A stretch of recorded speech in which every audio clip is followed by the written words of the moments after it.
This video is sponsored by the Ides of March. More about them and their golden ticket Warhammer 40k Major later on. What's up, folks? Welcome back to TacticalTortoise. My name is Trevi, and it's time for another episode of the best armies in Warhammer 40k. This is the weekly video series where we go through undefeated results from the past week of competitive events and talk about what's winning. And this weekend, we have an absolutely insane weekend to discuss, the biggest weekend we've seen of the year so far, featuring two super major level events, including the Manchester Super Major as well as the Cherokee Open, giving us massive insights into the current metagame. And we can see that as we move over to the Metagame Breakdown, where we have just an enormous number of events to talk about. Now, first off, we can see that our metagame frontrunners have not really changed. While Ultramarines did take a weekend off last week, where we saw significantly fewer events being played, once we are back to the normal competitive state of Warhammer 40k, it looks like they are back towards the top. However, they are unseated, unsurprisingly, by Necrons, who continue to absolutely dominate. Necrons taking down the Geekfest Winter War, next Chile event, Tal Visota GT with one undefeated result. That was a bit of an odd one. They only ran 5 rounds for a 100-player event, which left 4 undefeated at the end. The HWP Salty Classic, Battle for the Couch 2, Califata Wars, Battle for the Wildlands GT, and Other Realms Hop Defender GT, all taken down, or so we see undefeated results there, by Necrons. Now, Ultramarines did incredibly well, especially at the largest events of the weekend, the Manchester Super Major and Cherokee Open, both of which saw 7-0 undefeated results from Ultramarine players, both of which playing the new Blade of Ultramar detachment. We also saw Ultramarines take down the Classique d'Hiver, Tal Visota GT, with 2 players in the top 4, on both undefeated with 5-0 results, taking down also the Winter Maelstrom GT and Spring's Thundercluckers. Tau Empire, however, also continuing to put up some pretty solid results with 2 undefeated, going undefeated 7-0 at the Cherokee Open 2026, as well as taking down the Milwaukee GT. Adepta Sororitas with 2 undefeated results as well at Battle for the Couch 2 and Du Bois Golden Sprue. Astra Militarum also took down the Octoputre Solo, as well as went undefeated at Du Bois Golden Sprue GT. In addition to Ultramarines, several other Space Marine chapters also did very well this week, with undefeated results from Blood Angels at Oxford Onslaught 5 and also at the Milwaukee GT, Dark Angels at the Big Beef Beatdown and Black Crow Gaming versus Battle of the Ragnar, Deathwatch at the Manchester Super Major, actually taking that event down, beating out Ultramarines in tiebreakers to go to take first place after 7 rounds, as well as going undefeated at the Octoputre Solo, and some vanilla Space Marine action coming from none other than Iron Hands at the Heroes of the Mid-Table Winter GT. We also see a couple of Xenos factions, in addition to Tau Empire, doing well. Orks at the Tal Visota GT with one 5-0 record. Drukhari winning down the Return of the Necrosaur with, fascinatingly, a Kabalite Cabal, rather than the normal detachments that we've typically seen from them, things like a Reaper's Wager or a Spectacle of Spite. Leagues of Votann also went undefeated at the Cherokee Open, as well as Tyranids going undefeated at the Spring's Thundercluckers event, which they ended up winning. And a lot of Chaos factions also taking down individual events. We saw Chaos Space Marines undefeated at Oxford Onslaught 5 with one of the new detachments they got from their digital release drop. Chaos Knights at NorCal Open GT, Death Guard at the Geekfest Winter War, Chaos Demons also undefeated at the Califata Wars, and World Eaters, last but certainly not least, at the Winter Clash Brno. Now, with that, let's dive into these events. We're going to have to probably rapid fire it this week because there are so many results to talk about, but let's hop into it just after a word from our sponsors. This video is sponsored by the Ides of March, which, in addition to being a date, is also the date for a Warhammer 40k and AOS GT. Ides of March is a multi-game event held every year in Central March at the gorgeous Samoset Resort in Rockport, Maine. This event venue features stunning views and an absolutely incredible locale, and you can enjoy those views while playing Warhammer 40k. The event will feature not only a 100-player Warhammer 40k Major, but also a similar-sized event for Age of Sigmar, as well as events for Blood Bowl and Star Wars Shatterpoint. Not to mention, it's also featuring a painting competition for those who are more hobby inclined. I'll be there live streaming the event, so I'll see you there as well, as long as you head down to the links in the video description or hit the QR code on screen to get your tickets to the Ides of March today. And I'll see you there March 13th through 15th, 2026. Now we're going to start our discussion with Necrons and the Geek Fest Winter War. This is one of the larger events that Necrons did take down. In fairness to the faction, a lot of the much larger events saw factions like Ultramarines winning those. Necrons did take down a lot of the more mid-sized GTs between 30 and 60 players. Geek Fest Winter War, in this case, was at that 60-player mark. And while Necrons didn't win the events, they took second next to Death Guard on tiebreakers, both those factions going 5-0. Now, in this case, we saw Necrons winning with Matthew Reeson going undefeated with the faction in an interesting build, taking Cursed Legion, which is a detachment that we're seeing pretty precipitously on the rise. I think while Starshatter Arsenal probably still beats it out in the totality of these results, there are definitely more players rocking this Cursed Legion composition. Now, in this case, we are running a total of 3 Catan shards. Unsurprisingly, that includes a Catan shard of the Deceiver, 1 shard of the Nightbringer, and 1 shard of the Void Dragon, simply for their phenomenal stat lines. We also then have a Hexmark Destroyer. He's especially good because he gets the Destroyer benefits from the detachment, the +2 strength to their attacks, bringing him up to strength 6 ranged attacks, which is great. But also, he's a lone operative, so he can sit next to Necrosaur Amintar and grant him lone operative as well, so you can kind of caddy 2 little lone operative models together. We have Imhotep the Stormlord to generate some command points for the detachment. We have a Scorpic Lord, as well as a Technomancer with Murder Mind to allow him to join into Canoptic units and also grant that very useful Destroyer Cult keyword so you can target the unit with their effects.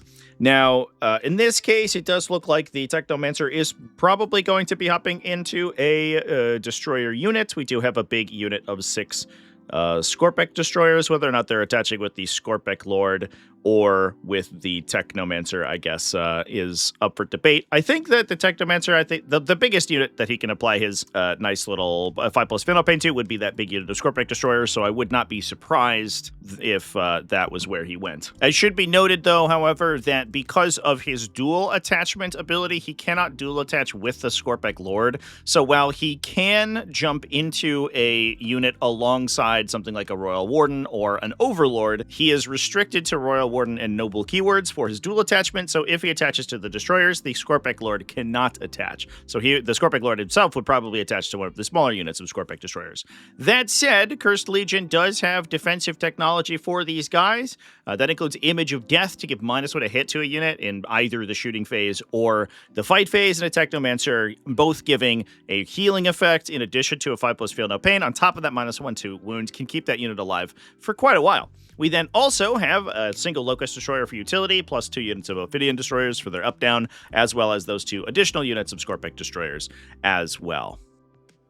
Now, with that, we'll move on to the runner-up for the metagame, that being Ultramarines, who went undefeated at the Cherokee Open 2026. Didn't quite win it, ended up taking second place after tiebreakers to Tau Empire, who we'll talk about momentarily. And in this case, it was Zach Point, who we have on stream quite often. He plays in a lot of the events that I run online, running a Blade of Ultramar detachment. This was running a Lieutenant with Combi Weapon, Marnia Skalgar, Uriel Ventress, and the Warden of Ultramar.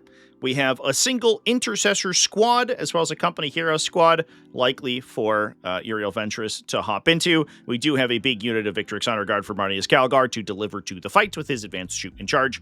We have 2 Repulsor Executioners, as well as a Ballistus Dreadnought and a pair of Vindicators, in addition to a Ministorum Priest for some additional utility, and 2 Scout Squads for scoring as well. And interestingly, in this case, I should mention the Scout Squads do have alternate weapon loadouts. One of them is equipped entirely for melee, with a chainsword on the Sergeant, as well as combat knives on the Scouts themselves. In addition, we also have a ranged loadout. We do have a couple of close combat weapons in there, a chainsword on the Sergeant, but we're also rocking a sniper rifle and a missile launcher on the second unit. That's very useful to give one unit that you can push directly into the fight early, so you can Oath of Moment a target, get the full hit rerolls, get the +1 to wound, and potentially knock out a light infantry squad. So especially if you consider something like the Astra Militarum matchup, where they're pushing Catachan Jungle Fighters or similar units, Ratlings, potentially up into the center of the table to try to score secondaries early or movement block you. You can use a Scout Squad to clear them out instead of having to dedicate any of your heavier units, and even try to initiate jail strategies of your own. So putting those scouts directly in front of your opponent's army or engaging them on turn 1 to prevent them from coming back in. If you have ranged scouts entirely, they're much worse at that role, so having a melee unit in there is helpful. Otherwise, pretty standard stuff for Ultramarines. Now, moving on to factions with 2 undefeated, we can continue to discuss the Cherokee Open and talk about Tau Empire, who did end up going 7-0 and winning that event based on tiebreakers. This was run by Seth Piper, who was playing a Mont Ka detachment. Now, interestingly, this is kind of a fascinating list because we've seen Mont Ka do really well for a while now, especially given the fact that they can play very aggressively. If you have relatively open terrain formats, they can really push their mobility plus their long-ranged attacks to get good lines of sight around the table. However, those Modca lists tend to be kind of heavily armored. You'd see things like Mass Pathfinder teams, Devilfish for early game scouting play, as well as multiple Riptide Battlesuits, and units like Iron Cannon equipped Hammerhead gunships, as well as Skyrays. However, this list looks almost identical to a Retaliation Cadre list, that being the Battlesuit themed detachment that focus on making your crisis suits incredibly effective. However, it is being played in Mont Ka, so we still get the benefits of that advance and shoot in the early game, as well as we get lethal hits, which is incredibly good for units with relatively medium to low strength characteristics, but high attack volume and especially hit rerolls, which we get on units like our Crisis Fire Knife teams, which this army is focusing very heavily on. So in this case, we are running Commander Farsight, as well as Shadow Sun, a Cold Star Commander, as well as an Enforcer Commander with Exemplar of the Mont Ka. That allows the detachment ability to progress one additional turn into the 4th battle round, rather than cutting off in the 3rd battle round for that unit in particular. That is helpful for a unit that's going to potentially drop in the later game and still try to get some damage out. So we can put this on this Enforcer Commander if the game plan is to deep strike those guys battle round 2 or battle round 3, and then make use of them as a harassment unit in your opponent's backline, even after your detachment ability would normally have petered out. We also then have a Firesight team for some lone operative scoring as well. In addition to that, we are bringing 3 Fire Knife Battlesuit squads. Now, these do have alternative weapon loadouts. 2 of them are running missile pods, and 1 of them is running a plasma rifle set. The Enforcer Commander with Exemplar is equipped with all missile weapons, so it's likely that he is going to attach to one of those Fire Knife teams and give them their AP reduction in addition to that extended use of assault and lethal hits. The Cold Star Commander and Commander Farsight, I think, are going to be attaching into the 2 Sunforge teams that are already in the army. Now, the Cold Star Commander is equipped with fusion blasters, so he's all Melta all the time. He's got Strike Swiftly, so we can give Scout to 2 units at the beginning of the game. That includes not only the Cold Star Commander Battlesuit unit if you want it, and he increases their movement characteristic, and they also will have Assault, generally speaking, but it also allows you to push forward units like the Riptides, Ghost Keels, or even the Fire Knife Battlesuits themselves in the early game. That allows you to potentially move them, advance them, auto 60 advance, scout move them, and get shots at your opponent's utility from the very top of the first turn, potentially benefiting from that unit's datasheet ability, giving them hit rerolls. So we have a couple of these units that are very good at engaging with the opponent early. They're only 120 points for the Fire Knife Battlesuit teams, and they can trade with your opponent's utility from turn 1. And then we have one of those units that could wait till the later game or hold into reserve and use Exemplar of the Mont Ka to continuously deal this sustained damage at long range from the missile pod profiles, even into the late game. And in addition to that, we have those 2 Sunforge Battlesuit teams that can act as counter punches to knock out your opponent's vehicles. One of them gets the +1 to wound within 9 inches from Commander Farsight. The other one gets the additional movement and extra fusion shots from the Cold Star Commander. Now, we also, in order to support this kind of aggressive early Battlesuit play, we have 2 Ghost Kill Battlesuits that can infiltrate and hold down the middle of the table. We have a Pathfinder team. These guys are equipped with a recon drone, so they're going to be able to infiltrate plus scout to either jail your opponent early or act as spotters in the early game. We have 2 individual Piranhas for additional scouting, plus 1 Stealth Battlesuit unit for another spotter, a Vespid Snigwing unit, and a Riptide Battlesuit. This list has a bunch of different functionality. The nice thing is that we have these Crisis Fire Knife teams inside Mont Ka detachment. We have access to +1 AP for these guys, which is huge because their AP value is generally very low from focused fire, so we can use that to pump their AP up. Getting hit rerolls in addition to lethal hits makes them pretty good as sustained damage throughout the entire game, and they're also good at trading with your opponent and knocking out their utility units from long range, which allows you to preserve your more expensive models. They also have an impressive range characteristic, and given the fact that we have so many forward operators, Ghost Kills, Piranhas, Pathfinders, all this stuff that's going to be up in your opponent's face, these guys can potentially stay at range with your opponent alongside that Riptide Battlesuit and create that distance, which allows them to activate multiple times over the course of the game.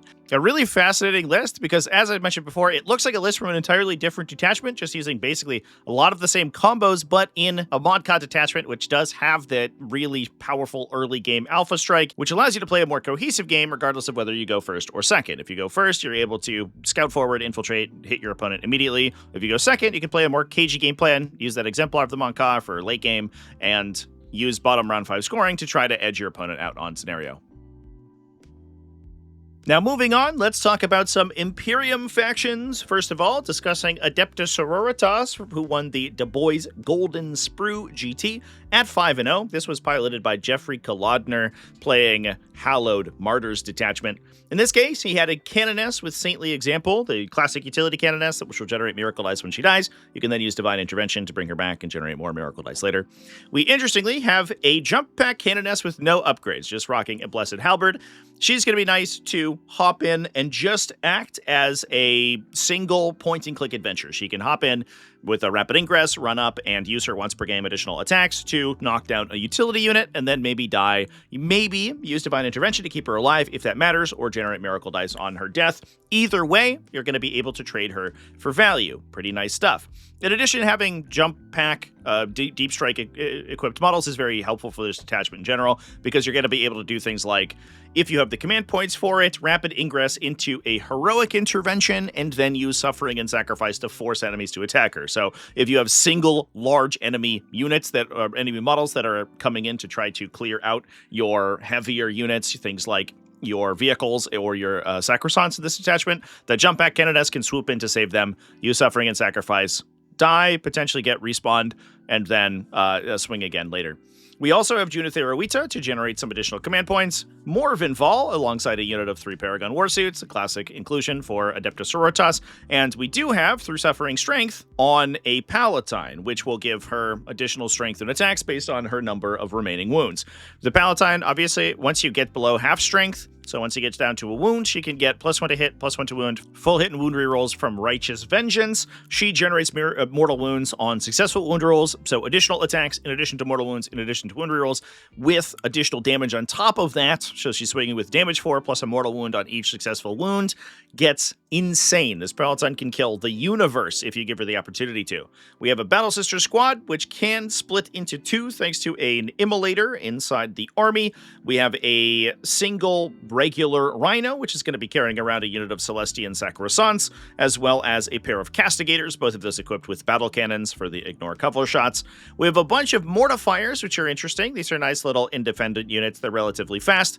In this case, we are running all heavy bolters on them, so they have a couple of ranged attacks, and they're good at clearing out sort of mid-weight utility units, in addition to the fact that they are all individual models, so they can do things like use Suffering and Sacrifice because they are Walker keyworded to absorb attacks from enemies, die, and then generate Miracle Dice for your team. They give you a lot of ability to trade with your opponent and gain value from either Retributors, getting bonuses against units that kill them, or, again, the Miracle Dice that you get when they die. Speaking of Retributors, we have 2 units of those with multi-meltas that are going to be used as late-game counterpunches once you've started to kill a bunch of Sororitas units in order to unlock that +1 to hit and wound that the Retributors would get. We then have a Celestian Sacrosant unit. That's for the Palatine to join into. They are equipped with Anointed Halberds, so they're going to get the lethal hits from the Palatine, and then they can be delivered into battle with the Rhino. And last but certainly not least, we have a Calidus Assassin for some utility and to command point tax the opponent. Now, sticking with Imperium factions, let's move on to the faction that actually took second place to Adepta Sororitas at Du Bois, but also took second place at another, even larger event, the Octoputre Solo. This was Astra Militarum, and in this case was being piloted by Morgan de Connor. Now, in this case, Morgan was playing a Grizzled Company detachment and taking a lot of Grizzled Company stuff. We've seen a bunch of different varieties of Grizzled Company over the last couple of weeks. This one is going to be fairly melee-oriented, focusing very heavily on Bulgrin squads. In this case, we have a Cadian command squad alongside a Commissar with Abhuman Detail, so he's able to issue orders to those Bulgrin. He can attach into the Cadian command squad or dual attach with them into a Cadian shock trooper unit in order to then use their their Master Vox, kind of like the Lord Solar Leontis combo, to extend the range of his mostly agnostic orders. He just issues to Super Heavies or Squadron or Regiment. In this case, the Commissar can issue his orders at that 24-inch range, thanks to the Master Vox, to any of the Bulgren in the army, which is nice. We have a Gaunt's Ghost unit, in addition to a Militarum Tempestus command squad and a pair of Rogaldorn commanders. We have that Kenyan Shock Trooper squad I mentioned earlier in the battle line, in addition to 10 Catachin Jungle Fighters for some early game scouting. We have 3 total units of Bulgren, 2 max units of 6 to lock down the center of the battlefield early, as well as a smaller unit of 3 that we can use as a little bit more of independent spot removal. We have a unit of 3 Death Riders that we can use as just fast utility. They are regiment keyworded, so we can issue them move, move, move, and they can move 13 inches up to get some work done. Also, having that 6-inch reactive move is helpful. In some cases, it can make them difficult to engage with, which makes them a good early game sacrificial piece. We have 2 Leman Russ Vanquishers, as well as a Tempestus Scion squad to attach with the Tempestus Command Squad, and a Calidus Assassin for some additional utility. Now we're moving on from there back to Space Marines to talk about the smorgasbord of Space Marines that ended up going undefeated this weekend, in addition to Ultramarines. We're going to start at the Milwaukee GT, where Brandon Woods ended up going 5-0, undefeated with Blood Angels, did not win the event, lost to tiebreakers to Tau Empire, but did go undefeated. In this case, Brandon was playing a Rage Cursed Onslaught list, this including a Chaplain with Jump Pack with Master of the Red Thirst, in addition to Lamarties. Both of those guys can attach into 2 units of 10 Jump Pack Death Company. We have 2 Jump Pack Captains, as well as a Tech Marine, pretty interesting, and a Combi Weapon Lieutenant. So 2 potentially lone operative characters that we can use to perform utility actions. We do have a ton of vehicles in this particular build of Rage Cursed Onslaught, which is a little different, so the Tech Marine is oftentimes going to have that lone operative due to being near a vehicle. We have an Intercessor Squad, in addition to a Jump Pack Assault Intercessor Squad, the 2 units of Death Company Marines I mentioned earlier, some range support coming from an Incursor Squad, which can help the ranged attacks from these vehicles go a little farther with that +1 to hit, 2 units of Sanguinary Guard in order to attach the 2 characters into, plus a Scout Squad for utility. In addition to that, we are also running a pair of Vindicators, so they give the army a little bit of shooting presence, as well as some heavier armor in the midboard. One downside of a lot of these standard builds of Rage Cursed Onslaught is that they can run into problems with armies that are good at dealing with their particular kind of medium infantry defensive profiles. They have a lot of toughness 4, and while a lot of times they do have modifiers to that toughness 4, -1 to hit, -1 to wound, -1 damage, 5+ feel no pain, it is a lot of toughness 4 infantry, and sometimes you can just run into enemies that can sweep you really quickly, and things go poorly. However, adding Vindicators into the mix forces your opponent to play around your guns in the early game, as well as gives you that hard center core to the army. In addition to that, we also have some early game infantry clearing, which is going to be good to knock down opponents' utility units, things like scouts or infiltrators that can jump up into the center of the table in the form of a ball predator. That's including 2 heavy flamers as well as a flamestorm cannon. Pretty decent chance that this guy runs into 5 infantry or something and can clear them out early without having to dedicate any of the more expensive infantry bricks. That guy alongside the assault intercessors can knock out your opponent's utility and then give you good rapid ingresses or advance and charges with the jump infantry later on in the game. Kind of cool to see a little bit more of a well-rounded version of Rage Cursed Onslaught rather than the one that's focused entirely on taking jump pack infantry. And it's also cool to see the use of a Tech Marine, which is a unit that we haven't seen in a while. Now, moving on from there to one of the largest events of the weekend, the Manchester Super Major, a 300-player Super Major level event that was actually won by Deathwatch. Innes Wilson took that one down using a Black Spear task force. This was including a Gravis Armored Captain with Thief of Secrets for the additional strength and damage on his attacks that can level up when he kills any models. That affects both the Relic Sword he is taking in his offhand as well as the Power Fist on his Boltstorm Gauntlet, and allows this guy to late game like an absolute truck. He goes up to strength 10 on his Boltstorm Gauntlet attack, up to damage 4 as well, so he usually only has to convert about 3 attacks out of his total of 7 in order to kill most vehicles in the game once he's leveled up that enhancement. Pretty crazy. We have a Judiciar with the Beacon Angelus for the classic jump in with rapid ingress out of Deep Strike for free, use a heroic intervention to then fights first with the Judiciar and kill someone if they're coming in to attack your kill teams. We have a Combi Weapon Lieutenant for utility, as well as a Watchmaster with Tome of the Ectoclades.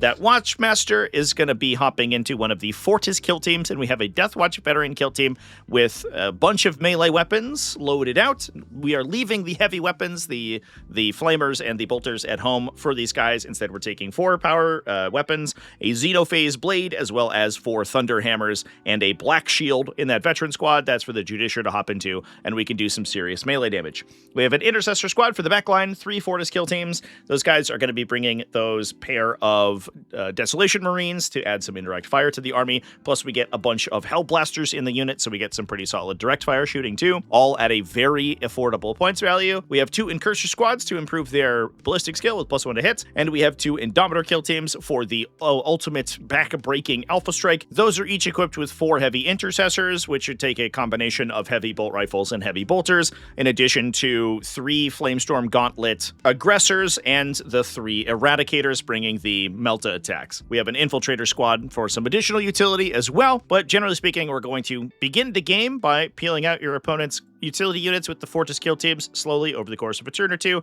Once battle is joined, the Indomitor kill teams can site-to-site teleport in, and blow something up. Your opponent has to come in and fight them. They aren't very good in engagement unless you are fighting with the Gravis Armored Captain. However, the Judiciary with Beacon Angelus is always hovering in rapid ingress to protect them. If anything comes in to engage them, that guy will heroically intervene and kill you, hopefully on the crackback. Very well-rounded army, incredibly good at alpha strikes and cutting very strong angles depending on the terrain set, and especially good in situations where the Desolation Marines indirect fire can do some serious damage.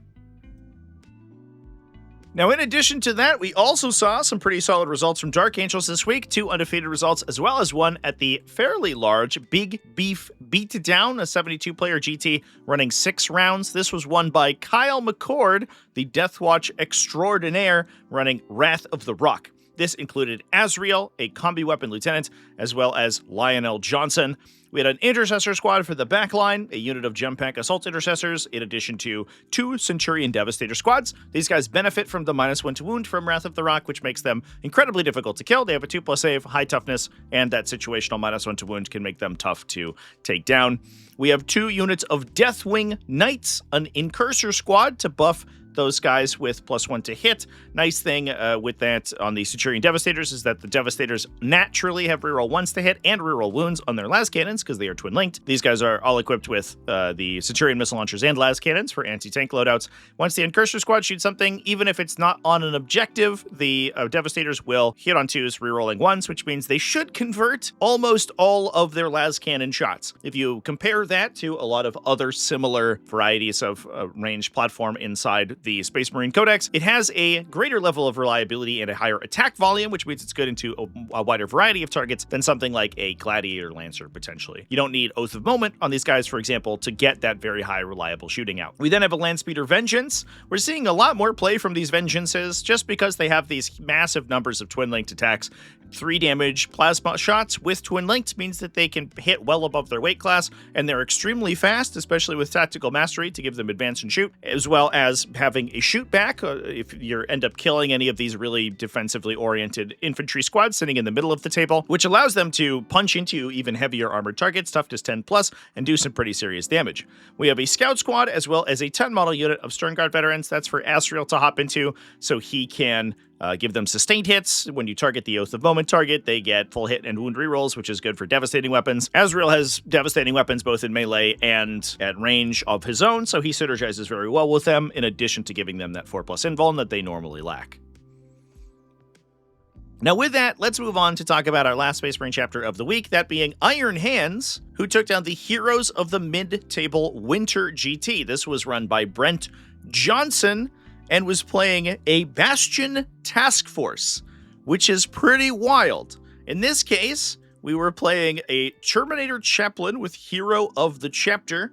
That gives him the battle line keyword, which allows him to benefit his units with the battle line synergies. Your battle line units can advance, fall back, and still charge, which means that the Terminator Chaplain can jump into a big unit of Terminators and give them all of those effects. In addition, that also gives them access to a lot of the stratagems, including things like a -1 to be wounded effect from Angel's Defiant. Now, on top of that, we are further stacking that defensive technology with Iron Father Fieros, the Iron Hand special character. Now, for those who don't know, this guy gives a unit unit that he joins a 5+ Feel No Pain. He also has a bunch of buffs for things like vehicles. He can give +1 to hit. He can give a repair. He is a Tech Marine as his a side gig, I guess, in addition to buffing heavy intercessors. But he's going to be hopping into a giant unit of 10 heavy intercessors. So these guys also, being battle line, also get all of those effects on top of getting that Feel No Pain that you could stack with the -1 to be wounded. So his entire unit is incredibly difficult to kill. They have a situational -1 AP, -1 to wound, a 5+ Feel No Pain. It's super tough to take down. Plus, he also, with his leadership effect, gives them +1 OC. So this entire unit is OC 30, which is going to be a difficult thing to remove off the center of the battlefield. Now, on top of that, we also have a regular intercessor squad for the back objective. We have a Gladiator Lancer, as well as a big Inceptor squad. These guys running Plasma Exterminators. Nice thing about this is that we can use Light of Vengeance to give them sustained hits or lethal hits. Sustained hits very good with the Plasma Exterminators because they are twin-linked high damage attacks, so each individual sustained is very nice. As long as you Auspex scan a target, which will give them a natural reroll 1s to hit. Now we have an Infiltrator squad for some additional utility, an Invader ATV for the same reason with a multi-melta, an Invictor Tactical Warsuit, pretty wild, but in this case it does give you a very nice early aggressive vehicle unit, which Fieros can buff with his +1 to hit. I think in a lot of cases Fieros is going to be deployed basically on the front line. We can then scout the Tactical Warsuit so that it ends within 3 inches of him. Then at the start of your command phase he can give it +1 to hit. You can shoot at something to Auspex scan it, and then you can use Heresy Undone to advance, shoot, and charge with that Warsuit. So you get a +1 to hit, fairly long threat range, aggressive unit in the very early game. Kind of cool. Now, on top of that, we also have a Repulsor Executioner as well as a Redemptor Dreadnought, which can also benefit from those effects. So as we are running up the middle of the table with Fieros and his huge brick of almost impossible to kill heavy intercessors, he's going to be able to buff whichever vehicle is currently local to him with that +1 to hit and flat 3 wound heal. We have a Scout Squad for some additional utility, as well as 10, count them 10, Assault Terminators, all of those equipped with Thunderhammer Storm Shield. They're going to attach with the Chaplain. He gives the unit the Battle Line keyword, which gives them access to Angel's Defiant, which gives you -1 to be wounded. Also gives you access to the sustained or lethal hits from Light of Vengeance as well, and Advance and Charge, which is nice. So these guys can either teleport Homer in or Rapid Ingress in, then Advance and Charge to secure the charge on the subsequent turn. So we have 2 massive bricks of incredibly resilient heavy infantry. They're going to be bearing down on you with advance, shoot, and charge in the early game. They can buff the nearby vehicles, and they can even Auspex scan for those vehicles to get hit rerolls. Pretty wild build coming from Iron Hands, and it's cool to see actual, honest-to-goodness Iron Hands doing well in an event.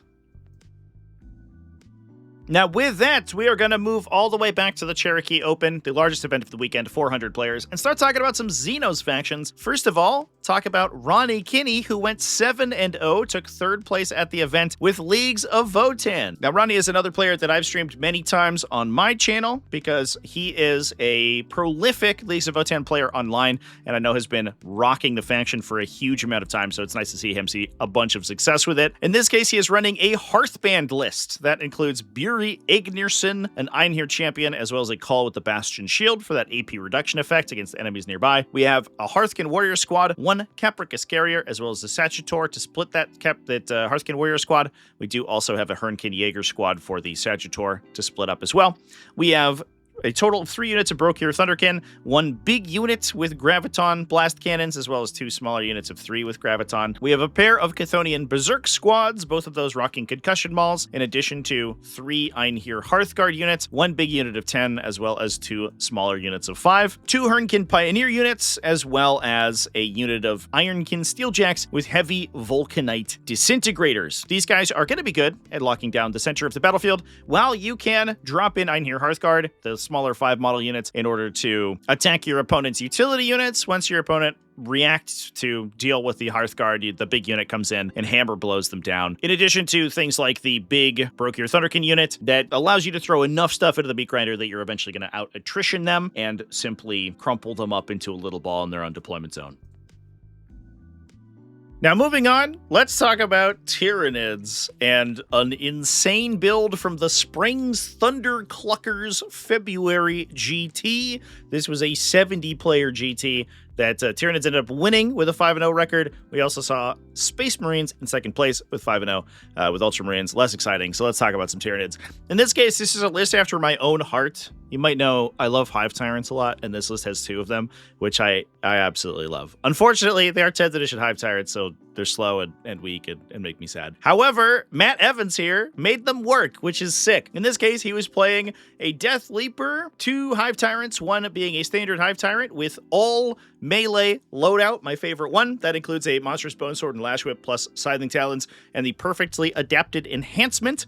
This gives him a floating reroll, hit, wound, save, I believe, or charge. In addition, especially with the wound rerolls you get from the Scything Talons, this gives this guy basically full conversion on his melee attacks or the ability to get into melee a little bit more consistently with that charge reroll, because he can, if he rolls a 1 to hit on his melee weapons, he can reroll that with perfectly adapted, then gets full wound rerolls as well. We also have the Swarm Lord as the second Tyrant. We have 2 little utility units in the battle line, a unit of Gargoyles as well as a unit of Hormagaunts, both of them good for disruption of your opponent's objectives, incredibly strong for primary objective control. The Hormagaunts are very fast with advance and charge, so they're going to be able to jump onto your objectives to put 20 OC there. As long as they don't die to the crackback, then they're going to steal it from you. The Gargoyles don't have that problem, although don't do as much damage. They're able to deep strike or just run 12 plus d6 inches, shoot, and then move again in order to put their OC onto objectives to steal them. However, in order to actually take objectives, we have 40 Termagants, 2 units of 20,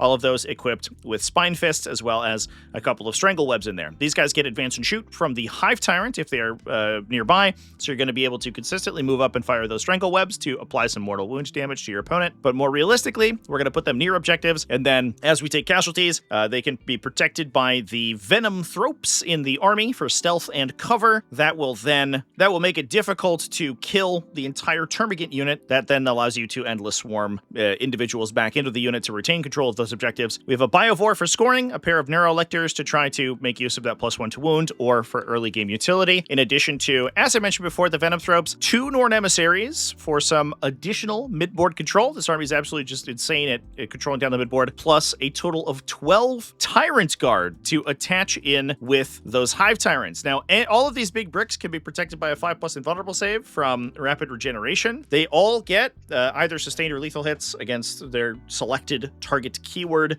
from the detachment ability, so the high volume of attacks with the Tyrant Guard all taking Scything Talons and Rending Claws for the maximum attack volume makes them pretty good into a wide variety of targets, plus their delivery systems for the Hive Tyrants, which actually do have some pretty serious output. The Venom Thropes will not only help the Termagants, but can also improve the survivability of the Tyrant Guard as well by giving them permanent cover while out in the open. They don't give them stealth, unfortunately, because for whatever reason, having the monster keyword removes the stealth clause from the Venom Thrope ability, so targeting Tyrant Guard unit, they actually don't give that effect, but they do give the permanent cover, which will help the 3+ save Tyrant Guard. They're coming in at a high toughness characteristic, toughness 8, and when you're stacking that with a 4 wound body with a feel no pain, they can be very difficult to take down. Not impossible, they will go down eventually, but long enough that you can hopefully get the Hive Tyrants in. And especially since you are stacking all of those with 2 Norn Emissaries, which will also likely have a 5+ feel no pain on a central objective and 40 Termagants, your opponent's ability to deal with all of this midboard pressure is a little difficult. Super unique build of Tyranids. It's cool to see kind of a melee-oriented version of the faction that's not just reliant on things like Tyrannofexus and Exocrines to sit in the back and deal damage at range. Instead, we are trying to get up close and personal and just mess with our opponent in melee, as well as like hold down that midboard with massive amounts of scoring, and just using Tyranids' ability to score to its greatest effect. Now we're going to move over to Finland for the 129-player Talvisota Grand Tournament. Now this only ran 5 rounds despite being 129 players, and I'm going to level with you. I don't entirely know what the actual placing metrics for this were, because the event had 4 undefeated players, but they did not all place within the top 4. They were manually placed separately, so I think it used maybe a battle round or a strength of schedule or top cut style scoring. I don't know. But in any case, we did have 4 total undefeated. That included 2 Ultramarine players at 1 and 2, as well as lower down in the results, Orks and Necrons. Now we're going to be talking about Orks. Niklas Ojalainen went 5-0 with the faction using a War Horde detachment. In this case, he was playing a Beast Boss, a Big Mech with Follow Me Lads for the additional movement, Boss Snickrot, Gazgul Thraka, as well as Zodgrad Wartsnaga for his buffs to a big unit of 22 Gretchen, as well as 3 war bosses, 2 standard war bosses, as well as a mega armor war boss. We do have a big unit of 20 boys to attach the Big Mech in addition to Gazgul Thraka to give the buffs, the additional movement buffs from Follow Me Lads, applying that to Gazgul Thraka. You can also stack that with Here We Go, plus the WOG Advance and Charge to give this unit a ridiculous threat range, especially with the reroll to advance rolls that you get from the Big Mech. We have a Beast Naga Boys unit, 10 of those, to attach the Beast Boss into. We have 2 units of Breaka Boys. That's where the standard war bosses are going to go into to give them their +1 to hit. Any buffs that we can give to the individual attacks from these Breaka Boys goes crazy because their individual attacks characteristics are very, very valuable. They have multi-damage, high-impact attacks with a decent AP, as well as anti-monster, anti-vehicle. So things like +1 to hit, sustained hits, all that stuff is incredibly good for these guys. We have 2 units of Flash Kits for utility, plus a Gretchen squad for backline scoring, a unit of 5 Mega Knobs, so we can attach the Mega Armor Warboss into, as well as 3 trucks. So we have trucks to deliver the Flash Kits, the Breaka Boys, as well as 1 for the Mega Knob unit to give them the Disembark plus the Advance and Charge. That's an immense amount of pressure on the WOG turn. We have the Zodgrad unit that's going to push that huge Gretchen unit immensely fast down the table. You also have Gazgul Thraka's unit going incredibly fast, and you can sort of absorb the midboard with the Mega Armor Warboss because his unit's going to get that Feel No Pain on the WOG turn as well. So while you're jailing your opponent with huge numbers of boys and all of these sort of medium to heavy infantry, you can also have this brick of heavy infantry in the center that's not going to be easy for your opponent to take down. Massive threat overload, and any of these units that are able to deliver their attached characters can allow those characters to close out the game and do some pretty hefty damage. Now with that, we're going to move over to the 41-player Return of the Necrosaur GT, which was won by a really cool Kabalite Cartel Drukhari list. This was run by Michael Lester, who took the faction to a 5-0 record. Now, Kabalite Cartel, we have not talked about quite a bit on this channel because basically all of the Drukhari coverage has been, ever since the World Championships, has been Spectacle of Spite. But in this case, this is the detachment where your Cabal and Blades for Hire units gain benefits based on the contracts that you choose. You choose one of the contracts below and 1 unit from your opponent's army that matches the required keywords of the contract to give your units benefits against that enemy. This includes precision, targeting character units, sustained hits 1, targeting infantry or mounted units, and lethal hits targeting monster or vehicle units. You then also have a 1 command point ability to regenerate a contract once you destroy your target. Now, while the downside of this detachment is that it only really has support for those Cabal and Blades for Hire units, the upside is that a lot of the high damage output units from the Drukhari Codex come from those keywords. That includes things like Incubi as well as Scourges. So in this case, we are running an Archon with Webway All. That gives him Deep Strike and a free Rapid Ingress, kind of a nice inclusion on both him and his units. We have an Archon with Informant Network to grant Infiltrate to Kabalite Warrior and Hand of the Archon units, as well as Drazar, Lady Malice, and Lelith Hasperax. We have a pair of Kabalite Warrior units. These guys can split in the Venoms that we are taking, and then gain that infiltration ability so they can start on forward objectives and then obsec them under your control. We also have a Witch unit for Lelith Hasperax to hop into, and 3 Venoms to do that combat squatting. We then have a pair of Incubi units, 1 unit of 10, 1 unit of 5, 1 Hellion squad, a Mandrake unit, a pair of Ravagers, which also boast the Cabal keyword, which allows them to benefit from the sustained or lethal hits or precision, whatever, when targeting your contract unit. So, in addition to a pair of Darklance heavy weapon Scourges, we're going to be able to generate a grand total of 14 Darklance attacks, all of which are going to be benefiting from these sustained hits or lethal hits based on the contract. In addition to that, once you get stuck in, you also have 2 units of Incubi that also get those effects. And you have combos like Lady Malice's ability to Empower for sustained or lethal hits, with stratagems like Tailored Toxins to give them 5+ criticals. So you can gain 1/2 of sustained or lethal based on your contract, then gain the other half from Malice and trigger all of those on 5+ criticals, which is crazy. And you can do that in either the shooting or the fight phase, which allows you to also do it with things like your Scourges, which also have situational rerolls if they empower themselves. On top of that, we have stratagems like Deadly Deceivers, which gives you an 18-inch lone operative effect on Kabalites, which allows your Kabalite combat squads to deploy in the center of the table and more easily survive to perform utility actions or obsec objectives, or even allows you to do things like rapid ingress for free using Webway All with a unit of Incubi or a big unit of Kabalite warriors. Then, when your opponent goes to attack you, you simply make yourself 18-inch lone operative, meaning that you can be entirely immune to their attacks, letting you rapid ingress essentially without any downsides. Pretty wild stuff from this attachment. Really cool to see an incredibly unique take on Drukhari after the unending cavalcade we've seen of Spectacle of Spite recently from this faction. Very cool to see a brand new sort of detachment coming out of the woodwork here. And big congratulations to Michael for taking down a whole GT with it too. Now, with that, we are moving on to Chaos factions, which also saw some pretty solid results this weekend. And starting with Chaos Space Marines, the classic from Oxford Onslaught 5, which saw Liam Keane go 5-0 with the faction. He did end up losing on tiebreakers to Blood Angels, but ended up winning all his games with a Renegade Warband. This is the new detachment that gives you an Ape of the Oath of Moment ability, so you can select an enemy unit to get hit rerolls against. And we also have access to things like double Oath of Moment, a la Gilliman from the Weaponized Hatred enhancement. In addition to that, you also get army-wide assault on your weapons and the ability to advance or fall back and still charge, with the downside that you have to take a battle shock check when attempting to do so.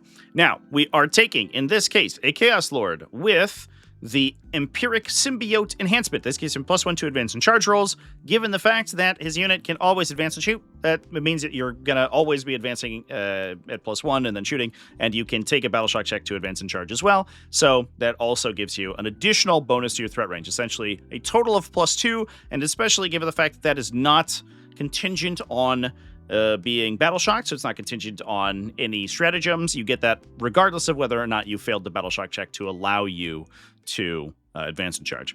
We have Cypher. We have a Terminator Sorcerer, this guy with Weaponized Hatred. That's a massively expensive, I think it's maybe the most expensive enhancement in the game, plus 60 points, but allows you to select a second unit, and once you've destroyed your first Vendetta target to get hit rerolls against, you can choose a second one, and that second one becomes unlocked once you've destroyed the first one. The benefit here is that it actually doesn't require that you be on the battlefield, which means the Sorcerer and Terminator armor can begin the game off the battlefield, so he's not in danger of being killed early, so you would lose that effect. Instead, he can just hop on the table later to apply Death Hex or go take an objective somewhere and continuously apply that buff for the entire game. Lastly, we have Vashtor the Archifane for some additional damage output. We have, in this case, a Cultist Mob, a Legionnaire squad, as well as a unit of Plague Marines. Now, the interesting thing here is that the detachment ability actually strips the Dark Pact ability from your army. You do not get that on any of your units, and you essentially replace that ability with the detachment ability. Now, that means that if you ally in any additional Chaos Space Marine cult units, like Plague Marines, Noise Marines, Rubric Marines, Khorne Berserkers, all those stuff, they get the detachment ability, but they don't lose anything since they never had Dark Pacts to begin with. So it is pure upside to take the out-of-faction allied Marines instead of your normal Chaos Space Marines. So the Plague Marines come in with some pretty strong attacks. They all have lethal hits. They're good with hit rerolls because they're able to trigger those lethal hits. They have a lot of really powerful melee profiles, 2 damage heavy plague weapons, plus a Power Fist on their champion. So 3 total multi-damage attacks, all of them with lethals, and additional toughness characteristic over and above what a normal sort of Legionnaire squad would have. We have a Biker squad for some utility, a Chaos Rhino squad to deliver some of this infantry, a pair of Chaos Vindicators, as well as a pair of Forge Fiends. While these guys, unfortunately, will not get the opportunity to Dark Pact, which is sad for these really high impact weapons that sustained hits from Dark Pacts tends to be incredibly strong on. They do get that assault ability, so they're a little bit easier to reposition, and they do get effects like Vashtor's +2 strength for the Forge Fiends themselves.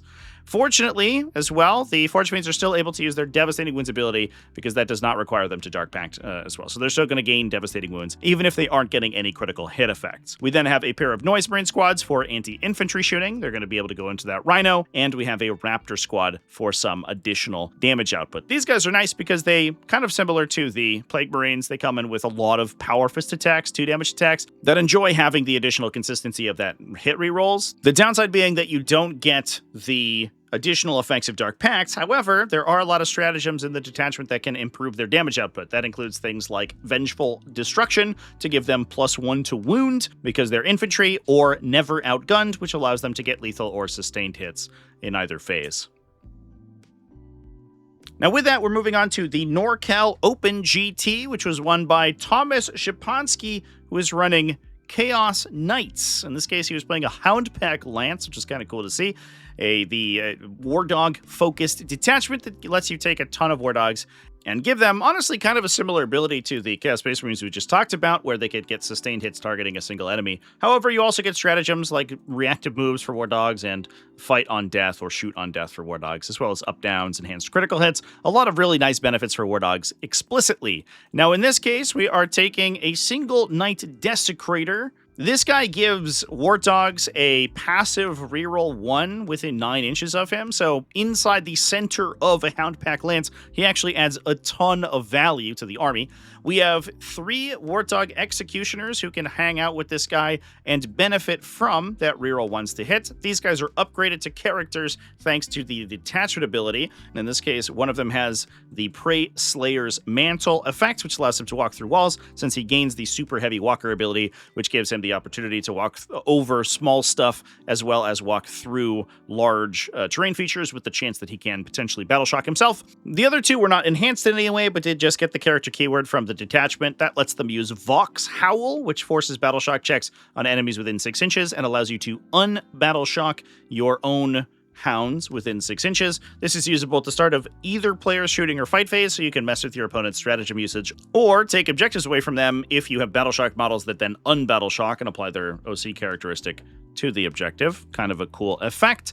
The other thing is that the Executioners do tend to have battle shock payoffs as well by themselves, because when they destroy enemy units, they force additional battle shock checks. So you can use the army ability to get additional bonuses when enemies are battle shocked by forcing multiple battle shock checks if it comes up. In the battle line, we have 2 War Dog Brigands as well as a trio of War Dog Carnivores, and we are building out the remainder of the list using entirely allied Nurgle Demons. This includes a trio of Nurgling squads to give you a bunch of infiltration to prevent the army from getting movement blocked early, and unlocking slots to take additional demons. That includes a Great Unclean One, kind of cool. He allows you to reduce toughness characteristics targeting enemy model, in addition to just being really hard to kill. He's a big T13 model with a Feel No Pain and 20 wounds and a 4+ invuln save, so he can hop in somewhere and be annoying, be a good melee counterpunch as well. But he can also drop enemy toughness characteristics, so toughness 12 enemies that your things like your Demon Breath Spears, for example, would have a tough time punching through, he can actually make much easier. We then also have 2 Beasts of Nurgle for some additional early game utility. Enormously creative build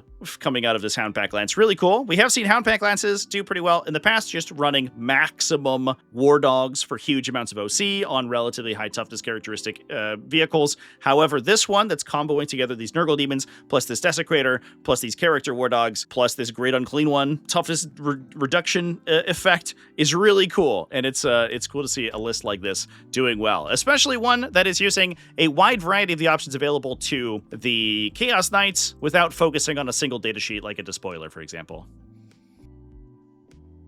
Now we're going to return at long last to the Geek Fest Winter War. We talked about Necrons already taking second place at this event, but we're going to return to talk about Death Guard, who ended up winning it with a virulent Victorium. This was being run by Willow Weeks. And in this case, Willow was running a Nurgle Demon Prince with Revolting Regeneration, a Lord of Contagion with Furnace of Plagues, as well as a second one with a Nurgle Demon Weapon, 1 Lord of Virulence for rerolls with your ranged attacks, as well as a Talon Man for command point generation. We had 2 Desra Terminator units to attach the Lords of Contagion into, 1 unit of Chaos Spawn for some early game scouting, 3 Fetid Blow Drones with heavy blight launchers, 3 Biphytic Blight Holders with all their anti-tank guns, as well as 3 units of Poxwalkers. Incredibly straightforward build. We have some solid mid-board presence from the Demon Prince, providing that free command point aura. We have a lot of ranged attacks from the heavy bloat drones, the fetid bloat drones. Those guys getting the benefit from the Lord of Virulence. He can either teleport in or start on the battlefield and just hide himself. He unfortunately doesn't get access to things like the Tendrillus emissions that we get if we're playing Mortarian's Hammer, so he doesn't get lone operative. However, he is still still able to teleport somewhere on the battlefield and apply his buff to things that he can see, which is always nice. We can skirmish with the opponent using all of these Blade Haulers and all these Fated Bullet Drones to attrition them down, and then drop the hammer blow of Death Shroud Terminators that could come in and actually kill them. Poxwalkers with objective secure from the detachment ability, also incredibly strong in the early game, just being able to obsec objectives and force opponents forward because those little guys have infiltration. Pretty standard stuff from Death Guard. Nice to see them continuing to put up some results. Now with that, we are moving over to the 40-player Califato Wars, a 5-round event that was won by Necrons, unsurprisingly, but we also saw Chaos Demons come in second place. This is with a scintillating Legion build run by Francisco Javier Dominguez Granado, who was playing, I don't know, it's normal scintillating Legion stuff. Is Bellicor, Kairos Fateweaver, one Lord of Change with Infernal Puppeteer, as well as one Lord of Change with Inescapable Eye. We have a single Exalted Flamer, kind of cool, kind of a cool inclusion there to mess with your opponent's movement characteristics, as well as buff a unit of Flamers. Those Flamers can make use of Pyrogenesis for +3 strength and +1 attack, and when you have the 6 d6 shots from the Flamers themselves, in addition to an additional 2d6 shots from the Exalted Flamer attached into that unit. That's actually a lot of attacks, getting +1 AP and Ignore Cover going up to AP2, so that's actually kind of a nice use to clear some infantry squads without having to dedicate a whole Lord of Change to do that.